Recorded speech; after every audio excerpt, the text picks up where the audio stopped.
আপনারা তো প্রায় সবাই হোয়াটসঅ্যাপ ব্যবহার করেন, বাট হোয়াটসঅ্যাপে যে দারুণ একটি ফিচার যুক্ত হয়েছে, এটা কি আপনারা জানেন? না, আপনারা কিন্তু প্রায় 99% মানুষই জানেন না এই ফিচারটি সম্পর্কে। এই ফিচারটি আপনার বন্ধু বান্ধব যেই দেখবে সেই কিন্তু অবাক হতে বাধ্য হবে। কি এই ফিচারটি আপনারা জানতে চান আপনাদের হোয়াটসঅ্যাপে?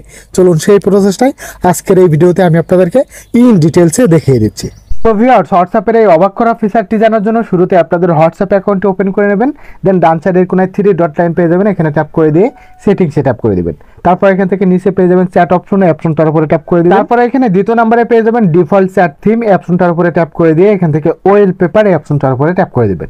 দেন এখান থেকে চুজ ফ্রম গ্যালারি, তারপরে এখান থেকে আপনাদের একটা পছন্দের ছবি আপনি এখান থেকে সিলেক্ট করে নেবেন। সো আমি এখান থেকে আমার একটা ছবি সিলেক্ট করে নিলাম। নেওয়ার পরে এখান থেকে আপনাদের ইচ্ছা মতো এখানে আপনি বসিয়ে দেবেন। আপনার যেটা পছন্দ হয়, যেভাবে আপনার এই ছবিটা ভালো লাগে সেভাবে আপনারা এখানে বসিয়ে দেবেন। দিয়ে উপরে দেখতে পারবেন টিক মার্ক দেওয়া আছে, এখানে ট্যাপ করে দিয়ে আপনারা এই ছবিটা সেভ করে দিবেন। দেন এখন থেকে আপনি যারই হোয়াটসঅ্যাপে প্রবেশ করেন না কেন, তার ব্যাকগ্রাউন্ডে বা চ্যাট কনভারসেশনে আপনার এই ছবিটি কিন্তু শো করবে। আর এটা যেই দেখবে সেই কিন্তু অবাক হতে বাধ্য হবে যে দোস্ত তুই এটা করলি কিভাবে। সো আপনারাও কিন্তু খুব সহজেই এইটা করে আপনাদের বন্ধু বান্ধবদের অবাক করে দিতে পারবেন। That's it.